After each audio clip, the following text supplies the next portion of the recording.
Hoje, no Visão de uma Pessoa Não Inteligente, os pães do Subway deixam de ser considerados pães, a Bolsa de Valores de Tóquio para de funcionar por uma falha de sistema e tem as corridas 5 e 6 do campeonato MRO. Tudo isso você vê agora no Visão de uma Pessoa Não Inteligente.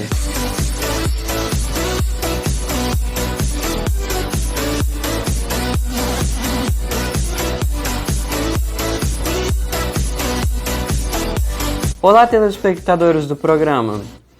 A Corte Suprema da Irlanda rebaixou os pães do Subway para a categoria de não pães no dia 29 de setembro de 2020. A medida foi tomada porque a comida tem açúcar demais para ser considerada um pão. Veja mais detalhes na reportagem.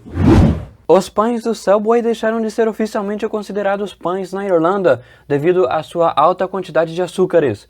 A decisão veio por causa de uma disputa aberta por uma franquia do próprio Subway, que afirmava que alguns dos seus produtos, incluindo chás, cafés e sanduíches, não deveriam ser qualificados para taxa sobre valor acrescentado. No entanto, um painel de juízes do país rejeitou o pedido nesta terça, porque os pães da empresa não podem ser considerados produtos de consumo rotineiro, que não sofrem com cobranças de taxas. A lei irlandesa diferencia comidas essenciais de consumo diário de comidas especiais, que devem ser consumidas com bem menos frequência e são taxadas. A quantidade desse ingrediente nos sanduíches da Subway conta por 10% do peso da farinha incluída na massa, o que excede e muito o limite máximo, de só 2%. O Subway discordou da opinião da Corte Suprema. Em uma declaração feita por e-mail, a empresa disse que o seu pão é obviamente pão, e que eles vêm preparando pães frescos nos seus restaurantes por mais de 3 décadas e que os seus clientes retornam diariamente para sanduíches feitos com pão que tem cheiro tão bom quanto o seu gosto. A mesma adicionou que está revendo as últimas normas sobre taxas e que a decisão foi feita com base em uma isenção antiga da lei irlandesa, que já tinha sido atualizada em 2012. A Bolsa de Tóquio parou de funcionar completamente nesta quinta-feira por causa de um mega erro de sistema. Veja a reportagem. Um simples dispositivo de dados parou a terceira maior bolsa de valores do mundo. A TSE não funcionou durante todo o dia 1 de outubro de 2020, o que significa a maior paragem do mercado desde 1999, quando o seu sistema virou totalmente eletrônico. Um problema de memória foi detectado pelo chamado disco compartilhado número 1, uma das 2 caixas de armazenamento de dados que a bolsa possui. Esses dispositivos guardam informações como comandos, números de identificação e combinações de senha para negociações feitas em monitores. Quando o erro ocorreu, o sistema deveria ter feito uma troca automática para o dispositivo número 2, mas por razões ainda não explicadas, esse processo também falhou. O resultado foi um impacto em servidores de distribuição de outras informações, projetados para mandar dados do mercado para os traders. O problema gerou críticas por parte de participantes do mercado e autoridades e acendeu uma luz para uma vulnerabilidade pouco discutida no mundo financeiro, não relacionada a software ou ataques de segurança, mas dos dispositivos de hardware darem galho. O ministro das Finanças do Japão, Taro Aso, afirmou que bolsas são uma parte crucial da infraestrutura do mercado e que é inaceitável que tantas oportunidades de negociação tenham sido desperdiçadas. Ele lembrou que se trata de máquinas, então sempre é possível que elas vão quebrar. O sistema da TSE, chamado de Arrowhead, foi instalado em 2010 como uma solução moderna após uma série de apagões de um mecanismo antigo ter prejudicado e muito a bolsa durante os anos 2000. O novo sistema de mais de 350 servidores processadores de compras e vendas nunca tinha experienciado qualquer coisa parecida na sua primeira década de funcionamento. Realizamos a 5ª e 6ª etapas do Campeonato MRO 2020, em Silverstone e Montmeló. Veja as melhores partes das corridas na reportagem do Coelho. Olá, pessoas da Via Láctea, Coelho aqui, como vocês podem perceber, e eu não preciso nem falar que foi realizada mais uma etapa, na verdade 2 etapas do Campeonato MRO 2020. Bom, como vocês se lembram, na semana passada teve rodada dupla do Grande Prêmio do Reino Unido, então como nós só mostramos o primeiro, porque é o único que a gente podia mostrar, agora vocês vão ver a segunda corrida. E nessa sexta-feira também foi feita o Grande Prêmio da Espanha. Esse último, inclusive, que era para ser feito lá na quinta-feira, como já estava até previsto no calendário, só que o Paul Tronas resolveu perder o tempo dele instalando uma nova pia no banheiro, então acabou que não deu. Aí a gente acabou fazendo lá na sexta-feira e, inclusive, é por isso que a gente está gravando isso aqui no sábado até. Espero que ele tenha tempo de publicar o vídeo até hoje, meia-noite. Bom, as duas corridas foram boas, teve bastante ação.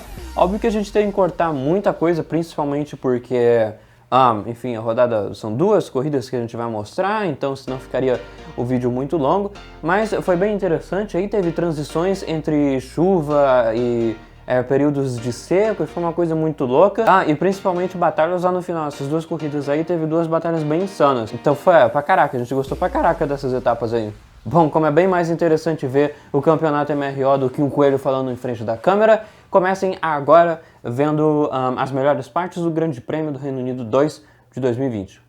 Então começamos tudo com o Grande Prêmio do Reino Unido 2, a segunda corrida da rodada dupla que aconteceu na semana passada. O Paul Tronas se classificou numa boa sétima colocação e, como vocês veem na largada, estava chovendo e tal, ele pulou muito bem e logo na segunda curva já tinha conseguido chegar em primeiro, só que o Hamilton depois acaba passando o Paul Tronas de novo e ele acabou caindo algumas posições por causa da performance do carro e tal. O Verstappen passou ele, o Bottas também, mas ele ficou mais ou menos ali na terceira ou quarta colocações. Vocês veem ali alguns carros arrumando briga com o piloto da Red Bull, eles acabam até batendo ali, o Verstappen chega bem perto, ele quase que bate também. E lembrando, como vocês veem aí, os carros passam direto, né, por essas curvas aí, por causa do problema que a gente estava tendo nos outros anos. A corrida não aconteceu muita coisa, na verdade. O destaque maior foi a briga entre o Verstappen e o Paul Tronas. Como vocês veem ali, os dois companheiros de equipa acabam se batendo. O Verstappen rodou no meio do nada várias vezes e assim o Paul Tronas, mesmo estando um pouco mais lento, acabou conseguindo chegar nele. E, enfim, lá no final da corrida, o Paul Tronas estava tentando manter a terceira colocação, porque ele estava em terceiro, só que o Verstappen estava chegando muito rápido nele. Teve uma hora que parou de chover também, como vocês veem ali, e aí os pneumáticos do Paul Tronas estavam acabando, e o Verstappen, enfim, aí na última volta ele acaba conseguindo passar. Como vocês veem ali, o Paul Tronas até bateu nos bolardos e tal, não conseguiu manter a posição. Se tivesse uma volta a menos, ele terminaria em terceiro, conseguiria um pódio, mas acabou não conseguindo. Então o seu companheiro de equipa ultrapassou ali na última volta. Hamilton ganhou, vem para ganhar em casa mais uma vez. E, enfim, ele termina numa boa quarta colocação também. Já na Espanha, a largada foi, enfim, muito bugada aí, como vocês veem, o semáforo todo bugado, mas pelo menos foi no seco. E também o Paul Tronas se classificou, acho que em 10º ou alguma coisa assim. Foi uma posição bem sólida, só que infelizmente ali os carros do computador acabam destruindo ele completamente na primeira curva, jogam ele ali pra areia. Ele consegue meio que se recuperar ali, fica batalhando com os caras. Só que a hora que acontece na volta 6, o motor dele explode. Não foi porque ele bateu, só que no Mini Racing, acho que a gente até falou isso ano passado, quando você acelera demais por muito tempo, o motor acaba sobreaquecendo, e aí como essa pista tem muitas zonas de aceleração, ela é basicamente só aceleração.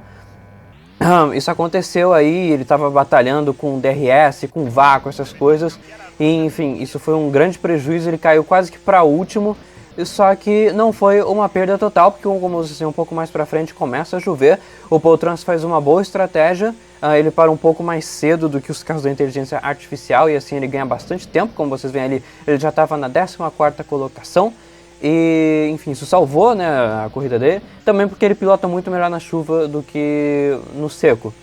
E aí um pouco mais pra frente para de chover e logo que os pneumáticos dele estavam acabando, a pista estava secando também. Como vocês veem, ela estava muito molhado, só que ele arrisca e põe pneumáticos duros para tentar fazer um pit stop a menos. E enfim, realmente ele foi bem lento aí nas primeiras voltas depois do pit, porque ainda estava muito molhado realmente. E depois de algum tempo, finalmente para de chover e tal, e todo mundo volta ao normal. E ele estava batalhando com o Kvyat nessa hora, que estava em 7º, o Paul Tronas estava em 8º. E ele estava tentando capturar essa posição. Ele parou ali naquela vez, que vocês viram. e acabou voltando muito atrás, então seria muito difícil dele conseguir a posição do russo.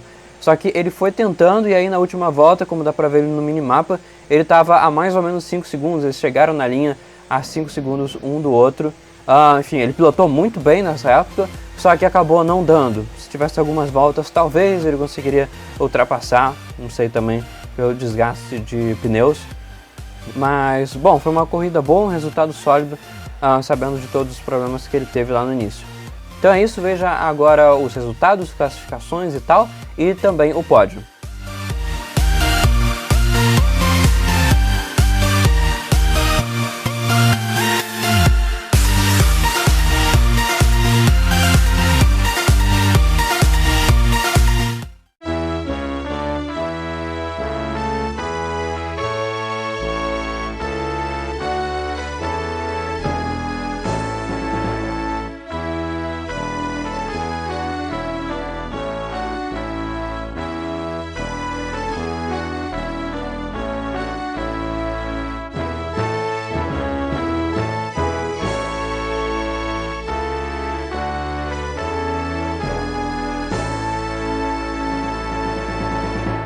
O Visão de uma Pessoa Não Inteligente termina aqui. Siga-nos em nosso Twitter e acesse o nosso site que não existe. Azeus!